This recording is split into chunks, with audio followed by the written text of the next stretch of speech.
So finally আমি সুন্দর একটা অ্যাপ্রন কিনে ফেললাম। এটা কিনেছি বেস্ট বাই থেকে মাত্র 265 টাকার মতো, মেবি মনে নেই, ভুলে গিয়েছি। তো এটা আমি আনবক্সিং করব, আসলে ছবির সাথে ম্যাচ করে কিনা। ওয়াও, এটা হচ্ছে ম্যাচ করেছে, যথেষ্ট সুন্দর কিউট।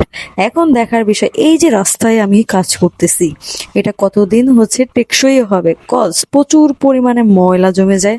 বাট এটা দেখতে সুন্দর। এরপরে আমি লেগে যাই কাজে। তো রসুন, সরি, পেঁয়াজ দিয়ে দিই। এটা হচ্ছে সরষের তেলে কিন্তু আমরা রান্না করি লাকড়ি দিয়ে। এক পাশে হাঁস আর এক পাশে গরু। এটা হচ্ছে গরুর কালার, সুন্দর না মেরিনেট করা। তো তেলটা গরম হয়ে আসার পরে দিয়ে দিই পেঁয়াজ কুচি। তো ওইটা কিছুক্ষণ হচ্ছে নাড়তে থাকি, নাড়ানাড়ি কমপ্লিট হয়ে গেলে দিয়ে দিই মেরিনেট করা গরুর মাংস। তো কালারটাও সুন্দর আসতেছে। আমি দিচ্ছি, আমার বোন নাড়তেছে, এদিকে আমার ভাইগনা হচ্ছে বলছে আমার ভিডিও বানাই দিবে না, কারণ ওরে আমি ওল্ড মানি শার্ট কিনে দিচ্ছি না।